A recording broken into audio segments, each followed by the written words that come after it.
Mesi obi a wo Kumasi titi Kumasi ni bia. Azaar muja no wodi. Na do wonhwe edidi mu abesi asofo so obi ofi Kumasi asofo nya omunya Azaarfo. Many big Akwess etwetwe enkomo on this particular issue. Mo no so kirekire mu de nti o say ya wo Kumasi a wo ye Azaar no. Big Akwess. Yeah, Papa French. Boko there. Big Akwess, wo say Kumasi for Azaarfo. Papa.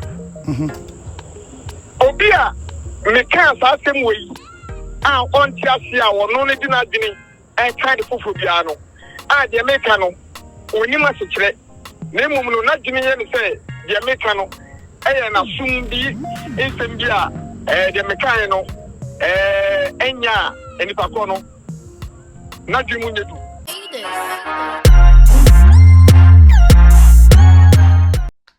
se uwo US UK ana Canada na se opese wo send ska ema wabusuafo ewo Ghana UC Lemfi ani Lemfi ewo Lemfi so no se wo send ska ma wabusuafo a secure ena ye was 0 transaction fees ani 0 transaction fees enti fa Lemfi send ska ema wabusuafo wo Ghana na Lemfi so de ye exchange rate na any the best on the market.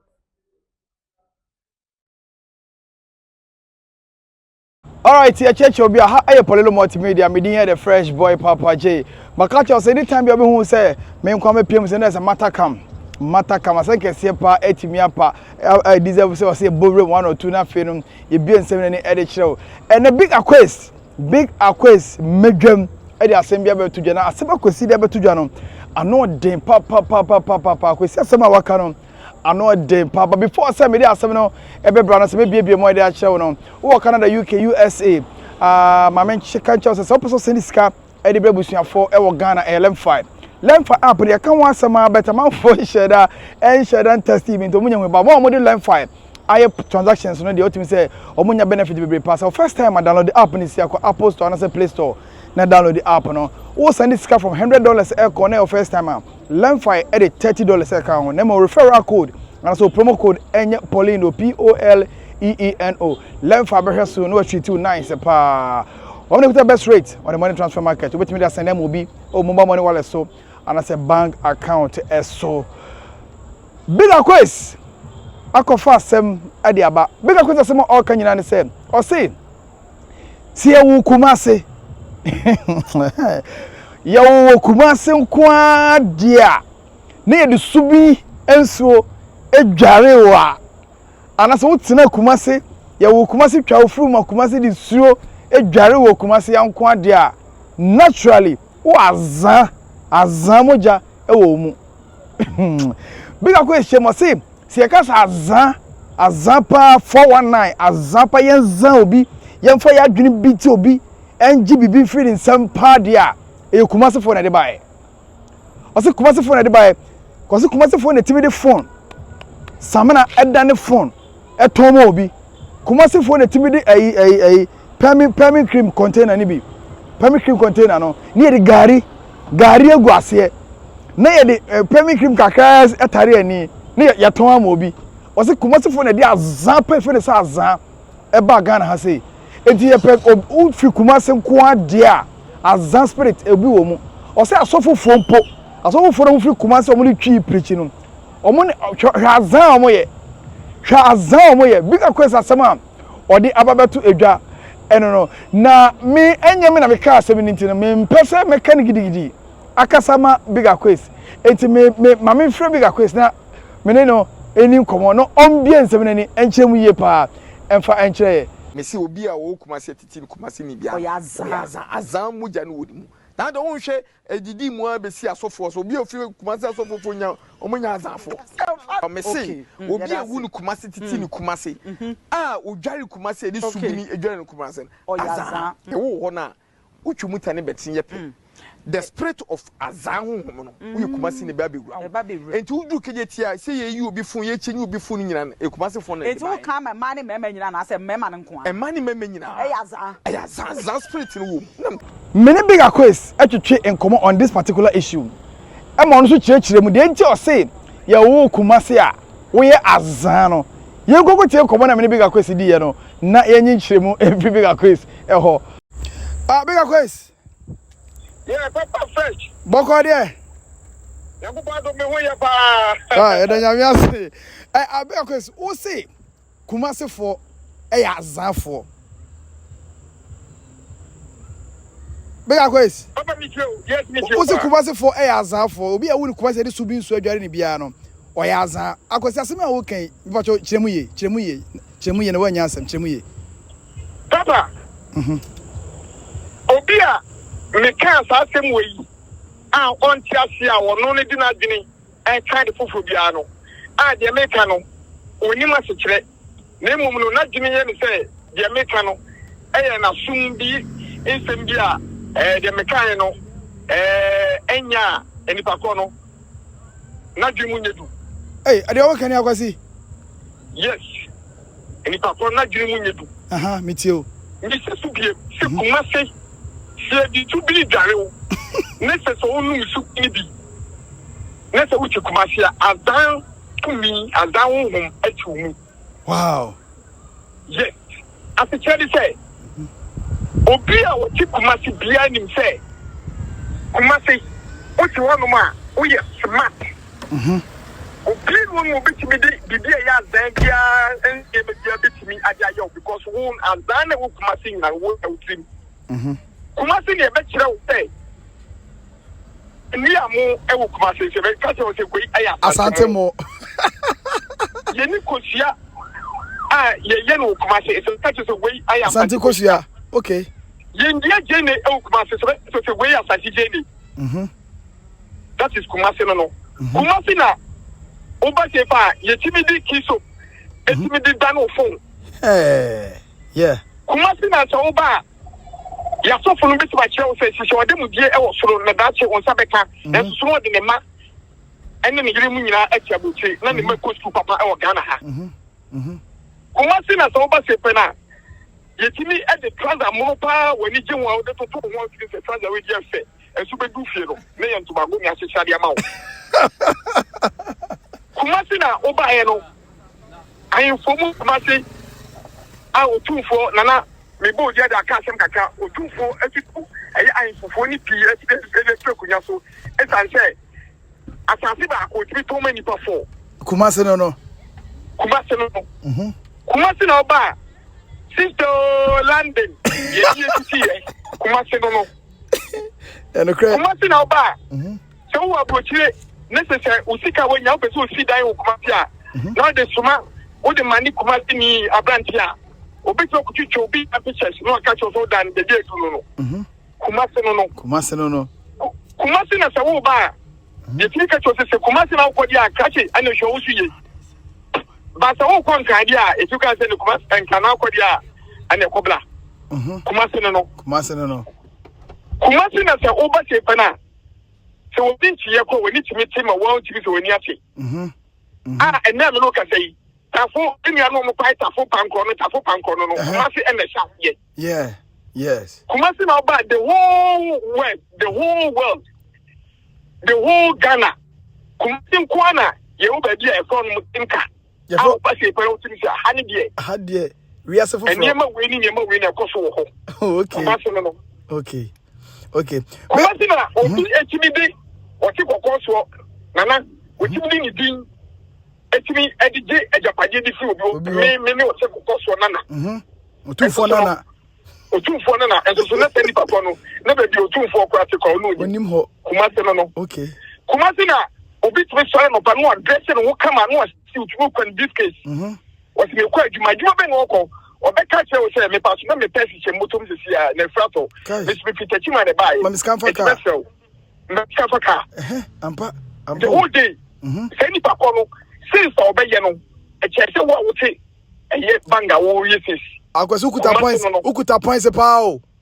Yes, Kumasi na oba obi o ye agent o di dan ma han obi timi di dan ba kwa ma nipa be 5 o wi se pe na o si tuanan sika e dan so dia ma han da enso so wodo ko he dai ma wo dia ma han be 1 week no e pa ko na tum ko aduma no afi wo si tuanan sika Kumasi na sha fie Kumasi no what you say Matias na who say Azaar Azaar ni obi o smart there senka difference wo mo difference yen smart no ni chi ene obi a obi a we say uche wo bo wi agene ene fe ne say o zan abon agene agi bibi yes until someone see afia asma me kai no obi na dwumu da obi a na onim nyansa bia no be ka che me say dia make up and one on why no so kita kosua any snap obi to aka so on fa na dwene and that will be engine bibida oh Kumasi da Kumasi na ba ye bi eye oba ye koye oba lie ye ni ku twantro Kumasi na ba se di si portray ho obi bit ba se si fa se ataka no akwaji obi Range Rover wako ha obi Range Rover won dey akwa stick dey be pay then of the day of the game check from odwomo wie na chelo owie dwomo wie unya mu se Range Rover ne nyane dia odi ba ko Range Rover koma no wako han e dey bedwam Kumasi no Akwesi asema okay we ka say e dey big case asante fo asema na wo kana say anase obi a wabeti obi oti Kumasi ana obi a obi anwrani ye wo ni Kumasi siremni ye wo ni Kumasi nkrani ye ba wo ni Kumasi ya wo Kumasi no kwa de ye ni wo Kumasi a se ni chi no otwu tan ya e ba be gurawo wodwu mu be da ho oh okay Kumasi ni branch the whole Ghana ye yetimi apopre kasa fofobia enyi krobia so kasa se e Kumasi for kasa yeah keshe the whole Ghana okay mata okay so be you will be teaching Kumasi I will feel Kumasi a say ni pa kom when ni pa kitu yeah ajire say ni pa ko timu no enya ajire kitu a Matia se pa anything no se woni ya hu Kumasi na mo free baby an obete Kumasi a enye woni ne no ne kasa de wo ni Kumasi wadware subina num subini so any pon wo sem ne yaka oh okay ne obi wo ma wa be ja semi hu an o so na wo ti baby no kasa na big Akwess for kan no ana dem no gidi answer Kumasi for tem enye no kwe men didi Kumasi ni bi atem ba de make a che mu nyina ne say u ba Kumasi a ma wadwu mu da ho that's it Kumasi die Akwesi we say bro nya be say bro nya be keje ti ane say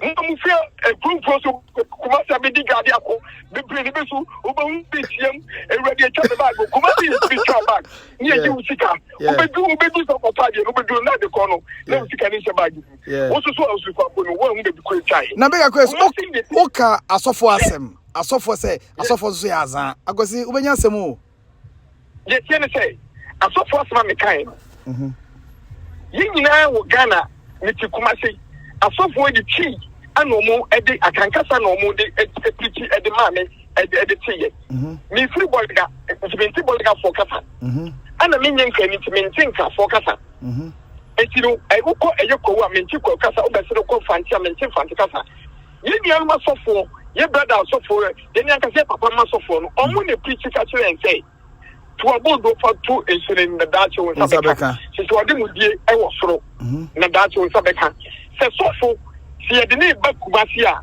sika de manenko ye tane kwanya sika de manenko na so ko asoli a u sika be 500 cities aja e buda ye be ka cho se asoli sika ye fam wa Kumasi no ya go passa maka o passa maka Kumasi no wow after the what's my kind after the emwada hopa emwada we go because say bia o ka Kumasi na waka say tia santifo but what them say yeah min ka sentia asantifo min ya santini ya wo Kumasi team Kumasi etimi as that being one man we be de me mafaso ba me wu ye o fa me timi go fa da kwa so because yen no ye dia dan no ye nim be dia wo sa afia wo ba be yeah na ko big Akwess ajana 1 ajana 2 enye Kumasi na free buy Kumasi no free buy papa Kumasi ajana 1 ajana 2 free buy ye bobo roba ubedi wuni no dia won che no achia fam na buti Wow. No. Wow, after the what's happening more ada opa na ye nyanti aseni because because we dey work asset yakuma but watch him say Kumasi ni no na adwene ya smart. What me issue na adwene yes smart. Yeah. Obi otu Kumasi bia no utimi enche ne shi. Yeah. Kumasi ni bia e will Kumasi ti Kumasi. O ye smart. Na adwene fast. O ye down your best down. O dia dan e ba onu ni be je wo certification e ba. Yeah. Obo fino fe obo say yes. Say na wo patire. Na Kumasi na timi chire ebo. Here the job. Hey. When they go to the chichi bo no ye betra show to we good. Good. Yeah. Kumasi no. Yes. Kumasi no. Wow. Kumasi na we mistake ye betra diamond. And so no be do fe no. Afi wodi ade be chichi na so na nye diamond. Wodi sume ko. Agwazi asaba okay. Obema nkofo yo mo smart a wo ka so mo ya Azaar e o medwa pa o. Wo te wo moto. Nti o moto but me bi nkofo adwunu. Se Kumasi de Uti mba Kumasi number ye go for ho. They go second big channel kan e be mo say over 2 years ko ni. Wow. Yes. Wow. What be Akwess bro nyeba me pese otu omo ba Kumasi aba be di dwa nyina afo sisi a. E pe ni forty de bia kwase be kom. Sa se mo Kumasi for the kai. Yeah, no credit. Eti no so tu ni pa kwalo for say dey. Then of the day no. Any brain obu on babu mpa no kwa bi obi kra good was in passion me pe bi asesa me so moame na me system mo bi no bi o no any abre okwakoto na de no no di wachi se ko na ko sisa good in for man when ni brade a Kumasi be ti woni so. That's right. Obi bia gonya o ba Kumasi abediga mesira wo se Kumasi na wo ba no mo adwunu na ho ade a wo ba beto no the focus na beto ade ko no wi ada wani to kokuru ko buba ko so why you are just when you brag you now about the Kumasi ni bunwa obekira wo say wo no oni ni the king of Azaar ono better. All right. Yes. All right, Akwess. Me da se papa so oni adwem common wanya adaja church asem on Poleeno Multimedia. Minim say bibia sa be kira mesa ba hobby no ya be din common. Papa bless, wa go boy down. O ja so fa Azaar, oso ya Azaar pa o. Let me just be say me ya Azaar. Say me uchu mu tane ba kire ko oni mi sele me ka sem ba kunu mienu mi esa kire mi a ye wo ka kire mi no me hu say e ya Azaar na ka kire mi a me medical Azaar. Wow. Asa na wo aba be kan. Wow. Me da se public Akwess. Uchi ni che ya. Me da se public Akwess. Ya be show. Oh yeah there, me da se. Me tia e papa Kumasi. Okay. The man. Kumasi ni branch e papa Kumasi. What you say? Yes. Oni doctor like keshe for ni na. Keshe for ni papa Kumasi wa ya Azaar for king. But I say big Akwess. Bye. Okay. Asema big Akwess kan dey. E fa ba bi no menene anya adwene fa ba su menene ya adwene kaka because unim say ade ba ko about Kumasi for men kasa asante for kra na obi o kasa o ya tribal Kumasi for ba ko ba Kumasi ya wanrani wo Kumasi uba Kumasi ya fantini wo Kumasi uba Kumasi ya osremfo wo Kumasi uba Kumasi ya wo nkro bebrebe so nipa wo Kumasi enti obi atibetra Kumasi epic lifestyle so what say ya wo Nigeria for wo Kumasi so what I say enti asem na kwasi ka no don't you think say obetra Kumasi a like we smart na who kwen for to pesca yes we Azaar and na big Akwess anti ase ananse because uba Kumasi am you nipa bebre guys bebre Kumasi omu use o madwene they eat from their mind and in Akwess ka no make say if bebre no because uba first uba kajetia you are Jana 1 and Jana 2 Kumasi and prima uba kajetia one you very careful you the tie the two phone be try na phone near the screen protector atare so e dey to cover mu atoma it tells you say omo you smart and so omo you Azaar me person who the difference between the two because Akwess asema o kan dey o person just one answer utimi asa dey nko a ofri Kumasi nko dey o you Azaar Kumasi guys to me meti Kumasi but ya won me Kumasi me I was born in Accra police depot so what about Kumasi na meti but you on form so ti Kumasi ya wo mo Kumasi o munim how o mo do madwe pesika u ko force like obetime ko agents James ba no one dying in black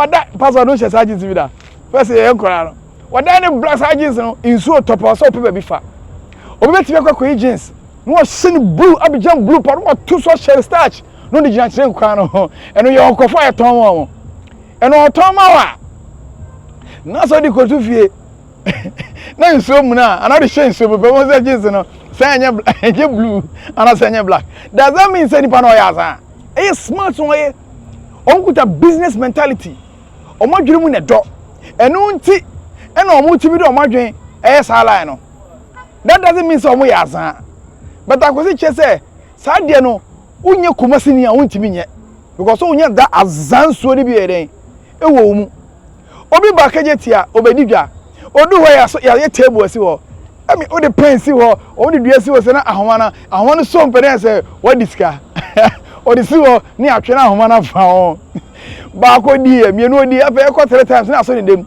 o se no hiska ne ba ni e ahoma na fa ho ni e di no ahoma na fa ni e di afa ni ba se sika nyina asa koko sika o de ba Kumasi be shopping ni nyina asa e smart na me dem adwe che me se Kumasi for eye me nimu a o hwe me no o so adwene about how Kumasi for the bigger question kan so no mo ya ade a no mo ya adwena ni nyina ne se Kumasi a business center a obia office oba Kumasi a niama betimi akoye de ama no eti what's the region for Kumasi be didwa northern region for Kumasi be didwa what's the region central region for be didwa Ashanti region for didwa ha brown region for be didwa it tells you say Kumasi a business center oba amafoti ba Kumasi be fa niama kwa akra koton amafoti Kumasi be fa niama kwa western region ekokoton so what I say eti obia pese oye business a more na di ba Kumasi na ba be ye more na enti Kumasi for de omo dwomu ne do omo ni business Kumasi ni betimi or na no be fa ho sade no ntokra obeto that doesn't mean so omo yazan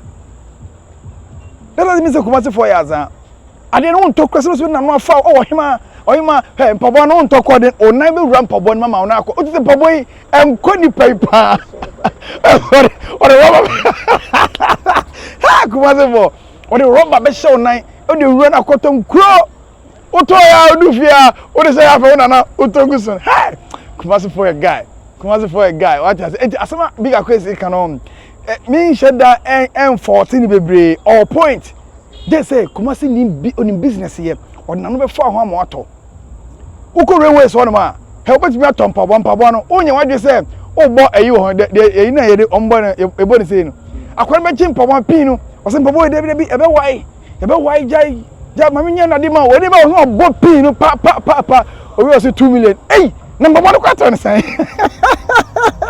ha Kumasi for say ma vi wini ne na wofo e he o meti yi so mo adwene e de bitu sisi a that doesn't mean say omo ya say omo ye smart Kumasi for prove say omo ye smart and na big Akwess who big Akwess Kumasi na ote Kumasi obi anya azan che big Akwess no big Akwess ho na ya azan che big Akwess ho na ya azan pa che big Akwess what I say because also tell Kumasi ya eto so azan bi eden e wo onya azan ka akotena krank afama o pazan me ba big Akwess onya azan kokotena krank enka fama no usu anya san for Kumasi for the azan no kakra no etete o e na so ye wada odi wure mo nene big Akwess why big Akwess so what I say enti mem blame Kumasi for men defend Kumasi for ne mo me che say Kumasi smartness no ho o me brilliant when it comes to marketing Kumasi ni fa na adwene emfa ahonye wade obaji sisi a o betime twa samina pa